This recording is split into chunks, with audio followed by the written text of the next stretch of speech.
Então sejam todos bem-vindos. Mais um Estúdio Torá. Já estou há algumas semanas falando desse negócio de que essa época das nossas leituras não é muito simples.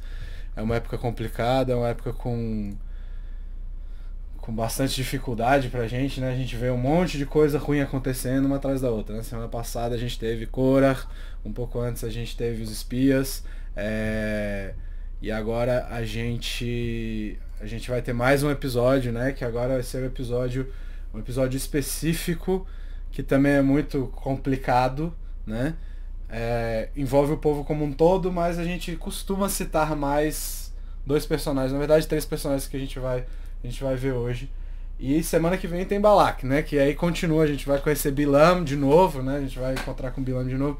E aí dá uma amenizada um pouco depois, graças a Deus. Mas realmente essas porções que vêm agora, durante um pouco antes de. Né, que vão acabar antes do mês de Ave, já vem avisando que vai chegar, né? Então a Parashah Hukat, com essa continuação desse momento mais complicado, a gente se depara com o assunto principal, mas talvez ele não seja tão claro. Ele fica muito claro quando a gente está procurando um assunto principal. A gente sabe que normalmente Parashot não tem assuntos principais, mas logo a primeira coisa que fala da Parashá é uma dúvida que todo mundo tem, que a gente fala que chama Pará do Mar, a vaca vermelha, né, aquela história toda. Eu falei um pouco mais da Pará do Mar no ano passado, tá lá gravado no YouTube. Mas o assunto principal, a Parashá, ela tem um assunto que basicamente tá inserido em todos os outros, tá? E é basicamente a morte, né? Esse é o grande assunto, né? E aí a gente acaba vendo assim, quantas pessoas que acabaram indo nessa Parashá, né? Muitas pessoas entre a Parashá passada e agora se vão, né? Mas o grande problema não é esse. É porque tem alguns problemas, tem algumas pessoas que acabam indo e a gente nem nota, a gente nem percebe que isso aconteceu. E a gente acabou discutindo isso um pouco depois, no final, na nossa história lá que a gente acabou comentando depois do estudo, né? As pessoas que ficaram aí talvez vão se lembrar dessa história. Então, eu sempre cito aqui a ideia de que quando a gente chega em Bamidbar e Vaikra, né, no caso Vaikra e Bamidbar, a gente tem padrões, né? Levítico, o livro de Levítico Vaikra, tem mais alahá, a gente tem mais lei. E pouca Agadá, a gente tem pouca narrativa. Então, dentro desse contexto, se você encontra uma narrativa num lugar onde não devia ter, isso chama mais atenção. Mesma coisa para Bamidbar, para números, mas é o contrário. Então, é mais Agadá, é mais narrativa e menos lei. Aqui, a Parashá já começa com uma porção legal, com uma porção alárrica, né? E aí, de novo, aqui é um pouco complicado, não me importa de repetir várias vezes, mas sempre que existe uma união Agadá e Alahá nesse contexto, né, narrativa e lei, fica um pouquinho mais complexo, mas principalmente quando a gente vai falar da combinação, né, da conexão que existe entre essas duas partes, tá? Então, a primeira sessão de Alahá fala da parada do mar, fala da vaca vermelha, certo? E a pergunta que as pessoas sempre fazem é: tem alguma lógica por trás disso aqui? Tem alguma vaca vermelha segue alguma lógica? Ela tem um porquê, né? Porque assim, quem não leu, quem leu se confunde, quem não leu vai saber menos ainda. Mas basicamente a história de que você pega uma vaca que tem 100% vermelha, ela tem que ser toda vermelha, não pode ter nenhum pelo que não seja vermelho. Aí você faz um sacrifício com ela, aquelas cinzas que geram dela ser queimada, ela é toda queimada, entram pro processo de purificação dos indivíduos. Só que o problema é que quem purifica fica impuro e o outro fica puro. Então é um processo meio, parece que é meio ilógico, tá? Mas para quem leu, se eu fosse perguntar agora, é lógico ou não? Eu queria dizer que é uma coisa que vai um pouquinho além da nossa lógica, né? Uma coisa que seria metalógica, vai além da lógica que pode ser empregada por nós, seres humanos. A gente não entende o porquê, porque a gente tem uma limitação, certo? Ah, mas é muito fácil explicar isso. Não, é porque segue uma lógica, que não é a lógica natural que a gente carrega, tá? Tanto que parece um paradoxo. Como é que um negócio que purifica alguém impurifica aquela pessoa que está usando? Não faz, né? Parece um paradoxo. Mas a questão é que a gente não está entendendo, a gente não consegue entender a natureza que está conectada à natureza da espiritualidade dessa situação, na verdade. Tá? A gente sabe só de algumas coisas. A gente sabe que a morte de um ser humano especificamente causa um vácuo espiritual. As pessoas sentem isso. Tá? E o preparo das cinzas da vaca também faz isso de alguma forma. E quando ele principalmente quando ele é usado. Tá? E de algum jeito também, a pessoa que recebe as cinzas, ela se renova espiritualmente, enquanto a pessoa que usou fica nesse vácuo. Tá? Então a realidade é que, se a gente chamar isso de paradoxo, a gente está basicamente se enganando, porque a gente só pode chamar de paradoxo se a gente entendesse o processo. E até onde eu sei, obviamente com as minhas limitações, meu conhecimento que é limitado, minha experiência que é limitada, a gente não entende a mecânica do processo. A gente sabe o que faz, mas não como faz. É diferente do que né, eu estava estudando imunologia até mês passado, diferente do MHC, que é uma molécula que vai apresentar antígeno para as células de defesa do teu corpo e tudo mais, né, que é o que a vacina faz, por exemplo, né, que vai reagir àquelas porções que não são bem-vindas numa próxima infecção. A gente sabe como é que funciona a mecânica, a gente sabe como é que a molécula é feita, como é que ela apresenta o antígeno, a gente sabe tudo isso. Mas a vaca vermelha a gente não sabe, que parece bem mais simples. Né? Se a gente der uma olhada no Rashi, né, que é no começo da porção, a gente vai ver uma explicação bem interessante. No número 1 aí da nota está escrito o seguinte. Logo no segundo passuco da Parashá, diz assim: este é o estatuto da lei que Hashem ordenou, dizendo: fala aos filhos de Israel, para que tomem em teu nome uma vaca vermelha perfeita, que não haja qualquer defeito e não tenha levado jugo. Aí o Rashi dá uma explicação interessante aqui, dizendo assim: para que serve isso? Ele pergunta, né? Para que serve esse mandamento? Porque o adversário, Hasatan no caso, e as nações do mundo vão provocar Israel dizendo: que mandamento é esse e qual a razão para vocês fazerem ele, né, para seguir? Por isso a escritura usa o termo Hok, né, que é o que a gente chama de Hukim e Mishpatim. Hukim são aqueles mandamentos que a gente não entende. Nossa lógica não é capaz de entender aquilo que está acontecendo. Tá? Dizendo que isso quer dizer, querendo dizer que isso é uma decisão de Hashem e não temos direito de explicar ou criticá-la. Ele falou isso, joia. Uma explicação meio assim, conturbada, né? Mas aí, 20 passuquim depois, olha só o que ele vai falar nesse que é justamente o final da parada do mar.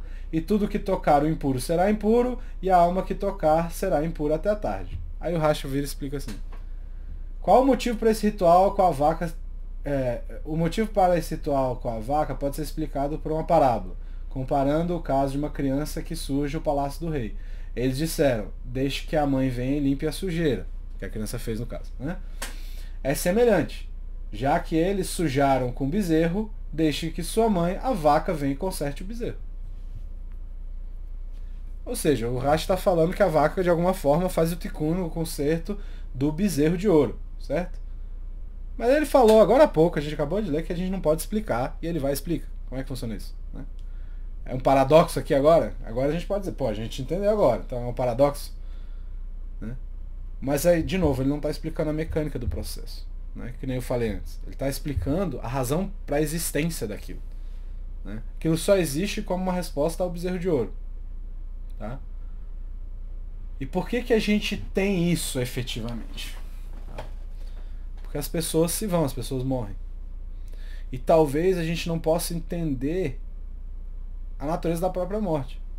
Né? Hashem criou o mundo inicialmente como? Sem morte, sem presença da morte. Só com a possibilidade da morte existir, mas esperando, vamos dizer assim, que essa possibilidade fosse rejeitada. Não foi assim? Foi o que Hashem falou lá no Jardim do Éden. Ele falou para Adão e Rava, disse assim: ó, vocês podem comer de tudo aqui, menos daquela árvore ali, a árvore do conhecimento do bem e do mal. Porque se vocês comerem, vocês vão morrer. Ele falou isso. Não quer dizer que eles vão morrer instantaneamente, mas uma vez que eles comem, né, se eles não comerem, eles vivem para sempre. Se eles comem, a morte entra no mundo. E foi isso que aconteceu. Eles comeram e a morte entrou no mundo. Eles foram expulsos do Ganeda, aquela história toda. Então a morte, que era uma coisa para ser rejeitada, passa a receber um status de entrar no mundo e fica ameaçada de novo quando o povo chega no Monte Sinai. Tá? Ela deveria ter durado até o Sinai. Porque o povo dentro do Sinai é como se tivesse voltado para o jardim e entende e ali a gente consegue entender uma coisa um pouco diferente. Que ali eles estão sumindo com a morte. A gente discutiu isso mais, né? Eu tô só fazendo um resumo do que a gente falou lá na Parashat Kitissá, lá no bezerro de ouro mesmo, tá? Porque isso é importante da gente entender antes de poder falar do resto.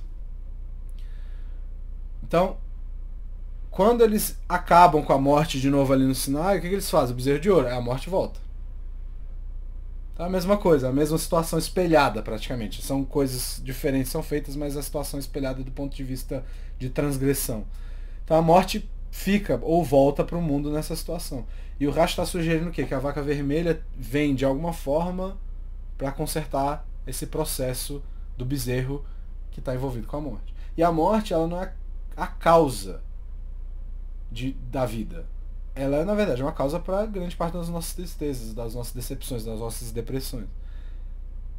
Eu não quero muito aprofundar nesse assunto, mas o problema aqui é que eles criaram eles tentaram entender uma coisa que não teria como ser entendida. Então eles tentaram entender Deus de uma forma completa, eles tentaram entender Hashem de uma forma completa. Não é possível. A gente tem limitações. A gente não consegue entender o mundo inteiro. Imagina quem criou o mundo. Deus não cabe na nossa cabeça e nunca vai caber. Tá? Então, se a gente considerar Hashem, né, o nome que a Kabbalah usa para Hashem é Ein Sof, aquele que é sem fim. Né? Se ele pode ser quantificado pela mente humana, ele deixa de ser Deus. A gente pode ver as ações de Hashem, a gente pode sentir a presença, a gente pode entender algumas coisas sobre Hashem. Aqui tem um texto do Ramhal que eu trago aqui, tem desde o começo, que ele diz literalmente descrevendo isso, que o único que vai entender a natureza verdadeira de Hashem é ele mesmo. De resto a gente pode entender algumas coisas e aí pronto, acabou, a gente tem que ficar satisfeito com isso. Tá?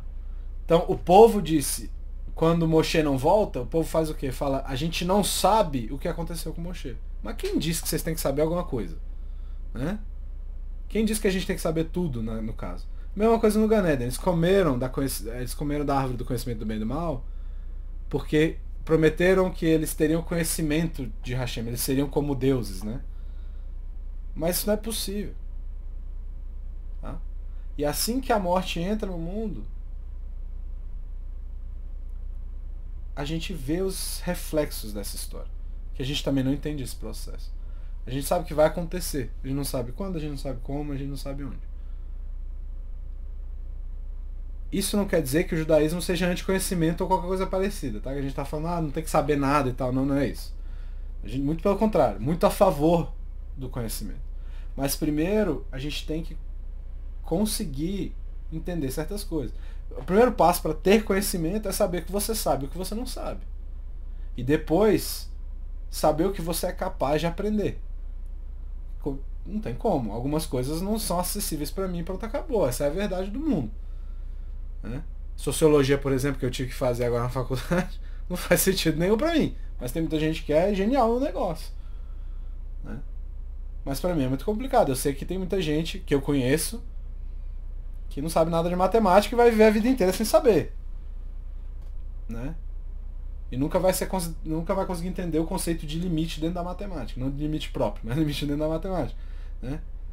E quando você tenta adquirir esse conceito a qualquer custo, eu quero aprender a fazer integral lá na matemática. Só que você não sabe o que é teoria de conjuntos, que é uma coisa básica do ensino fundamental, não tem como você aprender. Você pode até aprender a fazer conta, mas você está deturpando aquele processo. Você não aprendeu aquilo.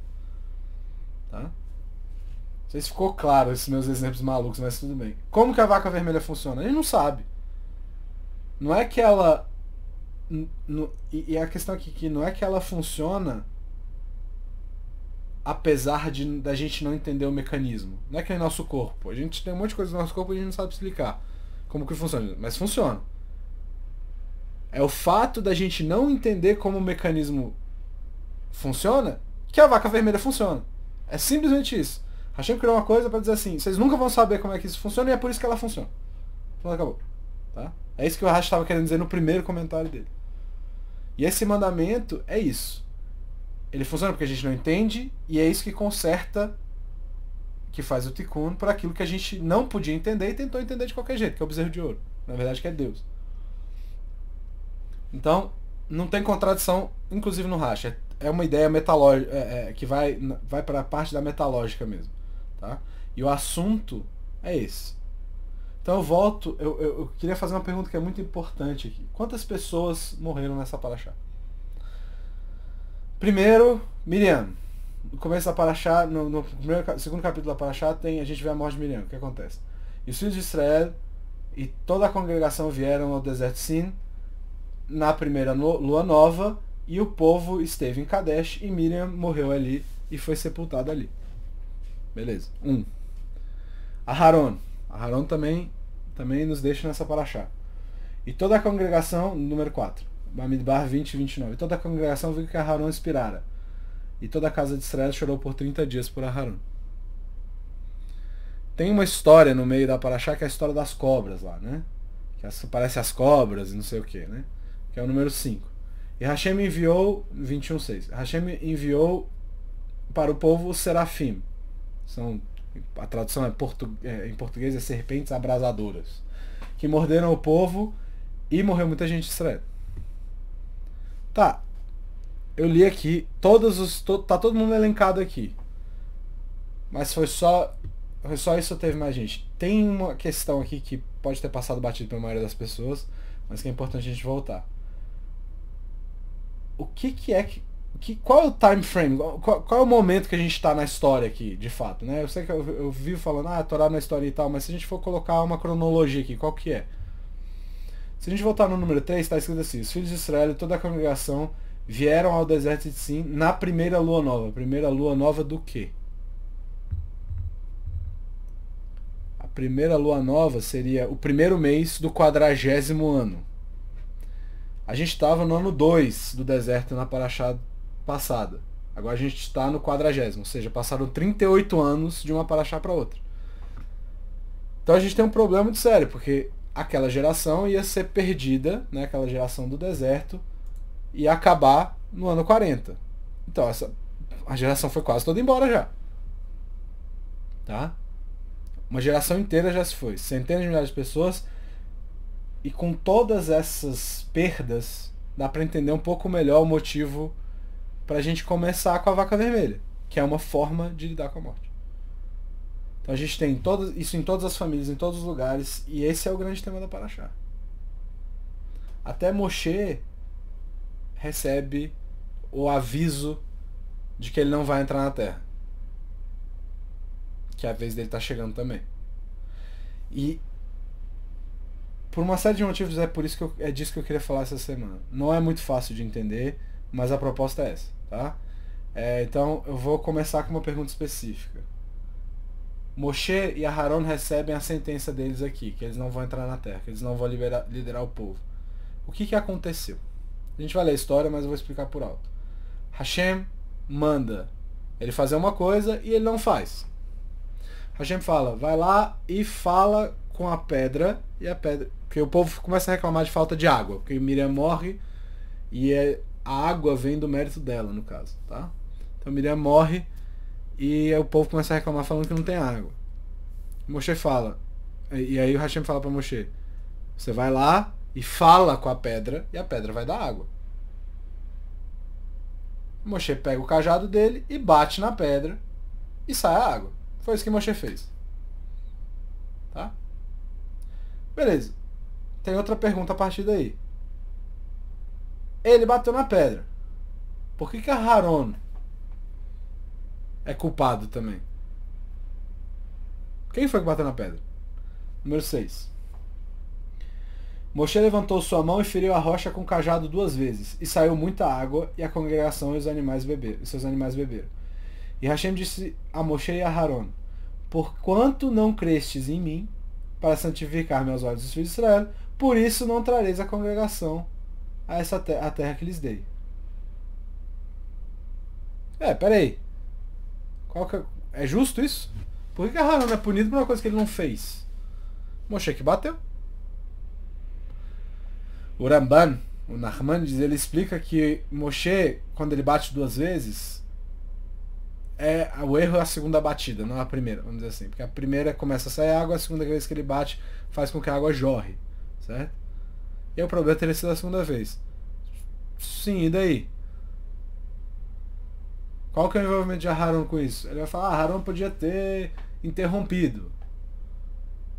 Como é que ele ia interromper Moshe? Ele ia dar, sei lá, dar uma baiana no Moshe? Não tinha como. Vai fazer o que ele? O Maimônides, ele disse que teria sido porque Moshe ficou com raiva, chamando eles de rebeldes. E aí a culpa é de Aharon por quê, então? E aí o Netziv puxa essa explicação do Maimônides e diz que Aharon devia ter... Ele que devia ter falado com o povo e não Moshe. Porque Moshe falava com o povo quando era Deus falando por ele. Agora, lembra que quem é o porta-voz é Aharon, né? Lá no comecinho. Moshe falou assim, mas eu não falo bem. Tudo bem, eu vou arrumar alguém que fala bem para falar por você. Tá? Como ele que devia ter falado e não estava falando, ele não está cumprindo o papel dele, efetivamente. E aí não tem... É meio mórbida a explicação, mas é isso. Não tem motivo mais para ele ficar, se ele não vai cumprir mais o papel dele. Né? Se você tem um funcionário que não está fazendo o que ele deveria fazer, você manda ele embora e traz uma pessoa que vai fazer. Certo? Vamos para o número 7 agora. E agora é o contexto todo. E aí a gente vai começar a ver umas respostas para essas perguntas. Tá? Número 7. Lá no mesmo capítulo, né, a parte antes dessa porçãozinha que eu acabei de ler. E o povo brigou com Moshe e falaram, dizendo: tomara tivéssemos tido a mesma morte dos nossos irmãos diante de Hashem. Isso é por pessoa, né, isso são outros casos. Por que trouxestes a congregação de Hashem a esse deserto para nós, para que você trouxe a gente para cá, né? Para nós, nossos animais morremos ali? E por que nos fizeste subir do Egito para trazer-nos a esse mau lugar? Não é lugar de semente, nem de figueira, nem de videira, nem de romã, sequer a água para beber. E Moshe e Aharon retiraram-se diante da congregação à porta da tenda da reunião e atiraram-se sobre seus rostos. E a glória de Hashem apareceu para eles. E Hashem falou a Moshe dizendo: toma o cajado e reúne a congregação, tu e Aharon teu irmão, e falareis a rocha diante de seus olhos, os olhos deles, né, dos olhos da congregação. E darás suas águas. E tirareis para eles águas da rocha e dareis de beber à congregação e aos animais. E Moshe tomou o cajado de diante de Hashem, como lhe ordenara. E Moshe e Aharon juntaram a congregação diante da rocha. E aqui vem a frase, né, que o Netziv cita. E Moshe lhes disse: ouve, rogo, rebeldes. Porventura podemos fazer sair água dessa rocha para vós? E aí vem aquela parte que eu acabei de ler um pouco antes. Né? Que é que Moshe levanta a mão dele, no número 6. Levanta a mão dele e fere a rocha com o cajado 2 vezes. A passagem aqui é bem difícil, mas tirando o fato de a gente já ter discutido que o erro teria sido bater na pedra, ninguém ia olhar para essa situação e falar: nossa, que absurdo, ele bateu na pedra. Ele já tinha feito isso antes. A primeira vez que tem que tirar água de algum lugar, Moshe bate na pedra com o cajado, e é isso que Hashem manda ele fazer. Então ninguém ia olhar para essa situação e falar assim: ué, isso aqui tá muito errado. Ele já fez isso antes, é o natural, é o que é esperado, mas a ordem é diferente. Né?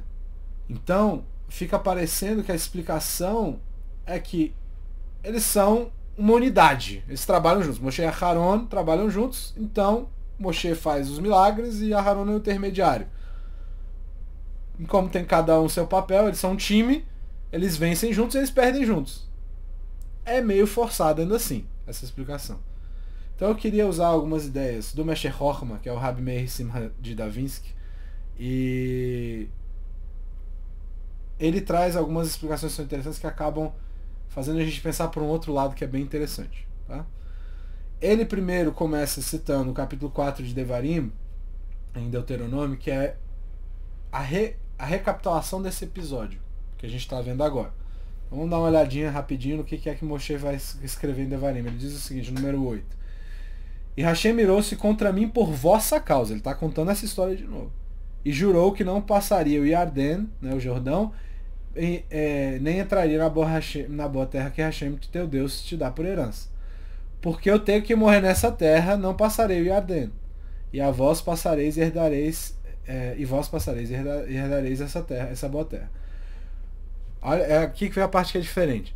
guardai a vós mesmos para que não vos esqueçais da aliança de Hashem vosso Deus, que fez convosco, e não façais para vós estátua de qualquer imagem que Hashem teu Deus te ordenou não fazer.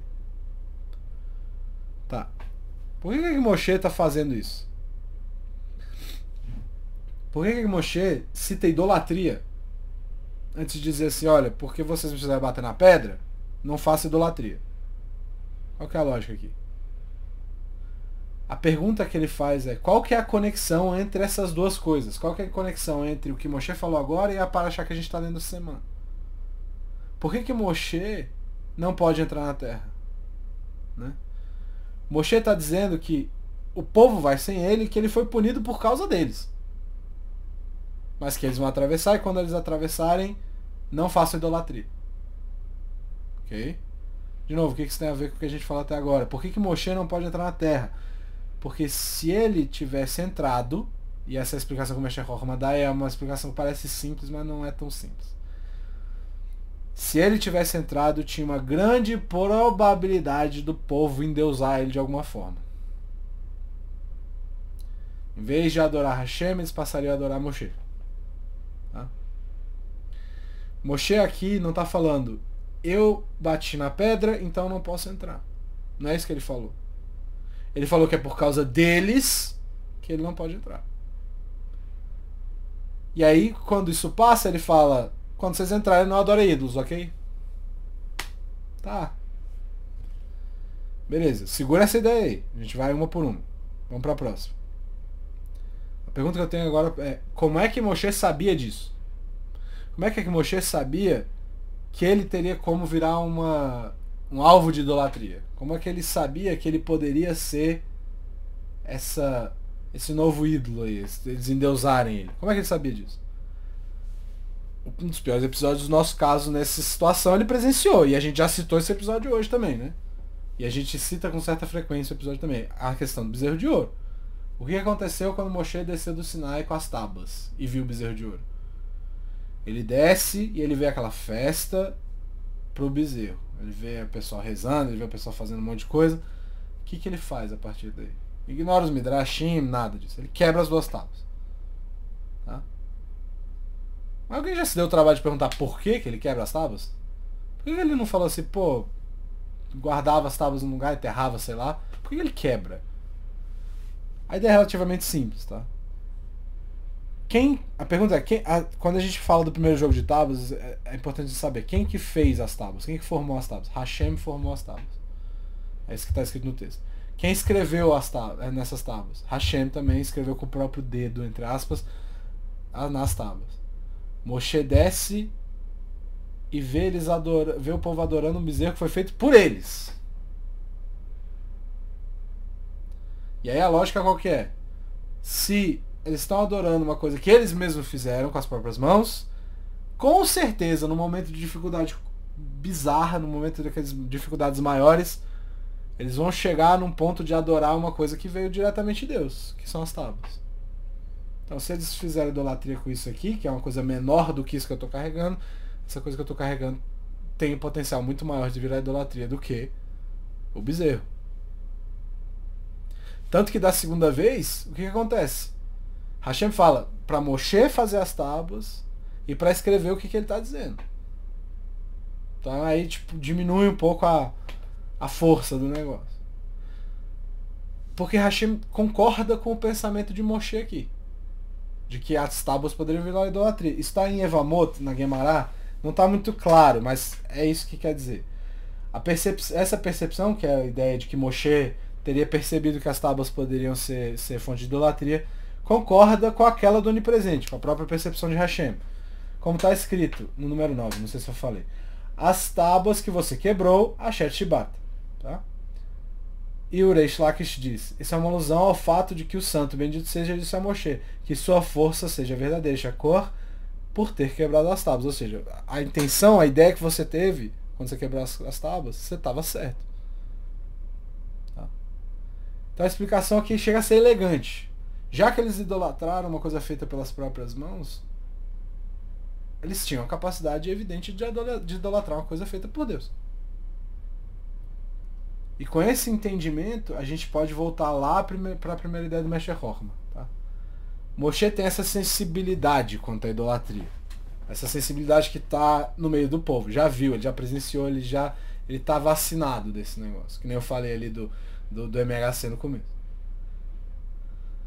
Se ele pensou nas tábuas, com certeza ele tentava de tudo para não ser endeusado pelo povo.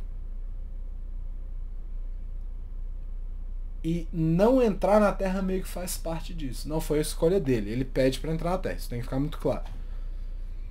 Mas talvez ele entenda o porquê dele não poder entrar na terra. E eu espero que a tragédia da situação esteja bem clara aqui. Moshe entendeu que as pessoas têm a capacidade de transformar qualquer coisa em idolatria. Até tábuas, as tábuas que tinham os 10 mandamentos que vieram diretamente de Hashem. Ou seja, pode transformar até a Torá em idolatria. Os 10 mandamentos. Essas coisas acabam tendo razão em si mesmas para a idolatria. No lugar de ser uma forma de se conectar com Deus. E por isso que Moshe decide quebrar as tábuas de novo, né? Que nem eu falei. E a terceira ideia tem que casar com essas outras duas. Que o Mestre Horkheimer traz. A terceira ideia está conectada diretamente com a nossa paraxá. Hashem diz para Moshe o quê? Você vai falar com a pedra. Você vai levar o cajado, mas você vai falar com a pedra. E essa que é a parte interessante. Se a gente voltar lá no 7, tem uma parte em hebraico que está em negrita, que está escrito assim: Vedibartem el ha-sela le-enechem. Ou seja, você vai falar diante dos olhos deles. Dos olhos deles. Ué, aí tu vai falar pros olhos deles? Não faz muito sentido. Você vai falar pros ouvidos, né? E aí eu sou obrigado a citar uma coisa que é interessante, né? Eles não têm que ouvir o que está sendo dito, eles têm que ver o que está sendo dito. Eles têm que ver o que Moshe está falando.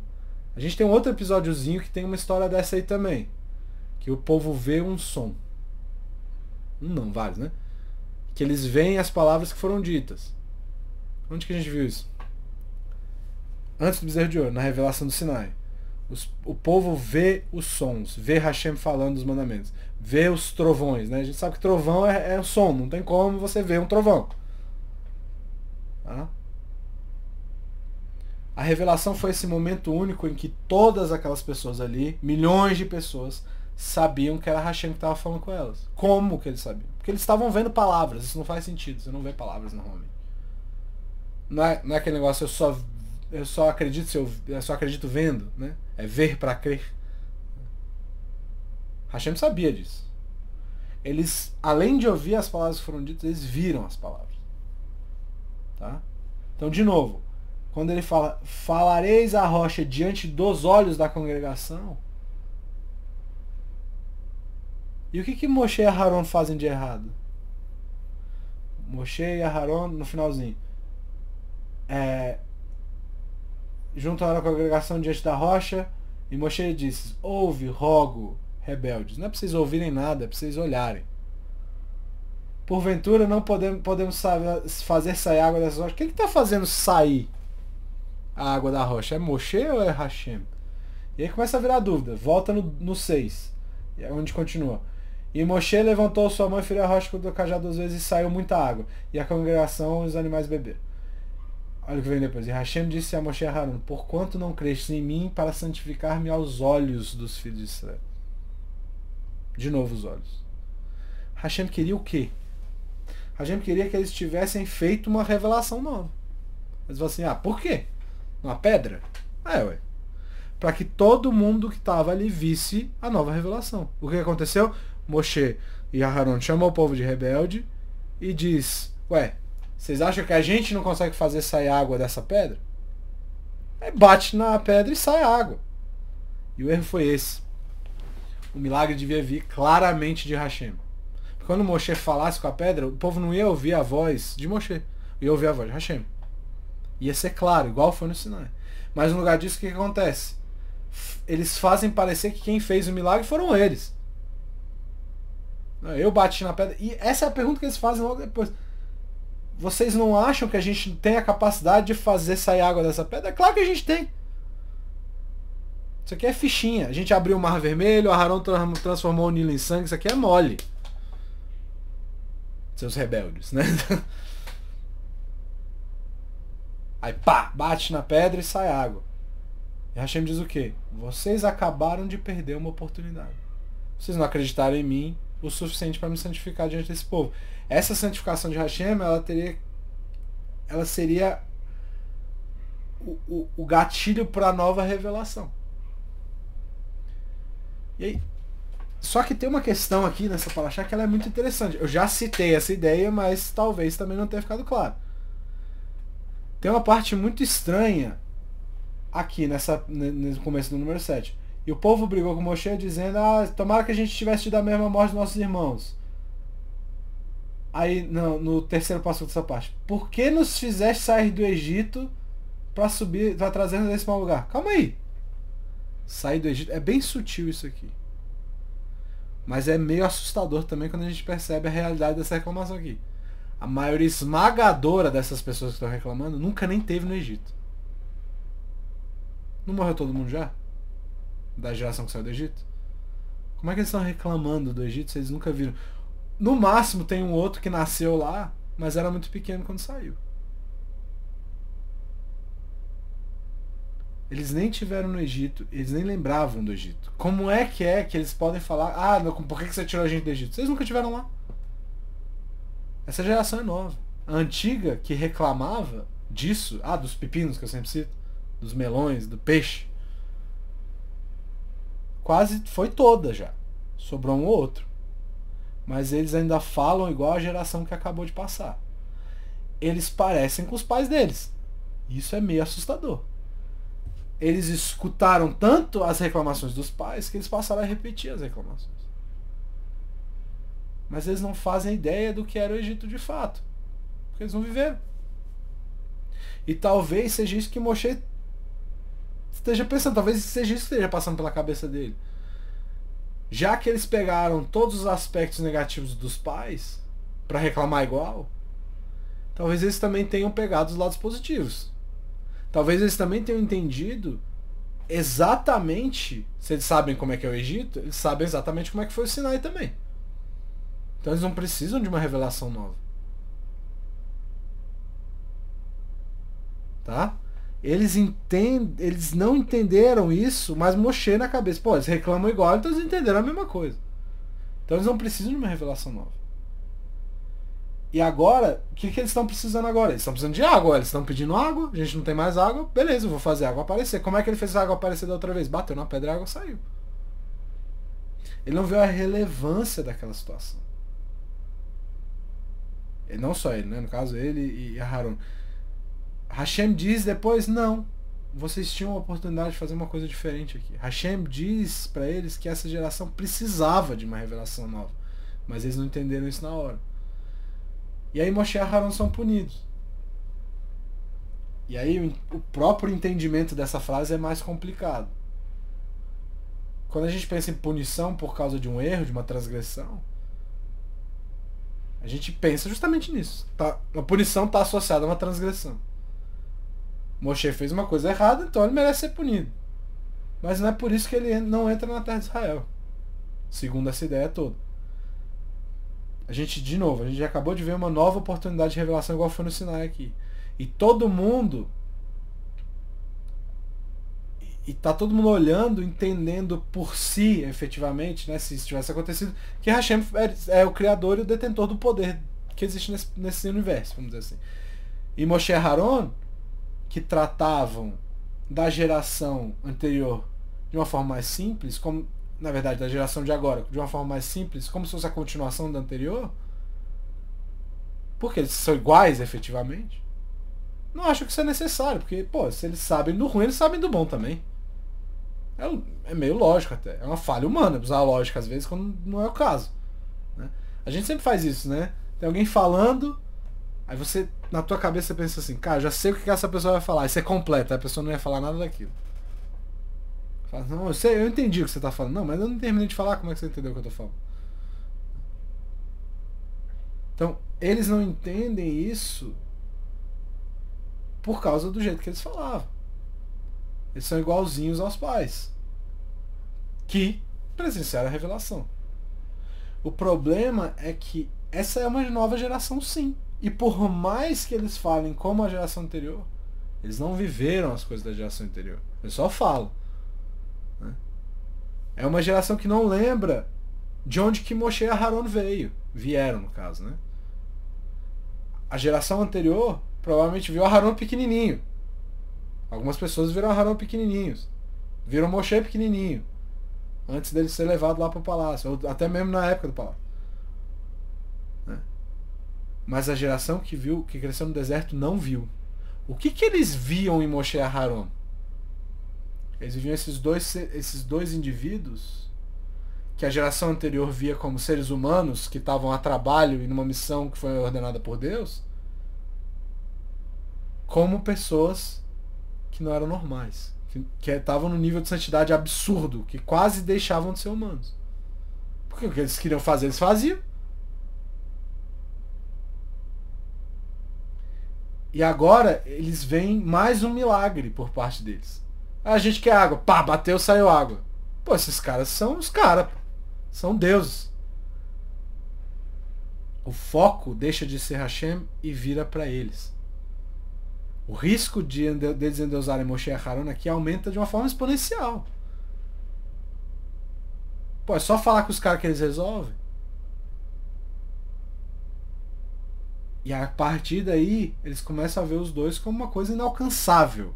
E no lugar de santificar... Vê esse cara me fala, no lugar de vocês me santificarem, o que vocês fizeram? Vocês levaram a si mesmos. E isso não foi por ego ou por cavoto, foi por costume. A geração reclamava, pá, eles tinham a determinação de fazer alguma coisa. Eles não precisavam de nada disso. Eles fizeram porque era uma coisa que eles estavam acostumados a fazer. Era o lugar confortável deles. Porque foi a forma com a qual eles...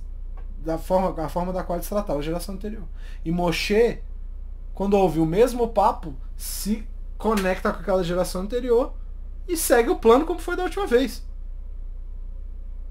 Né? Bate na pedra.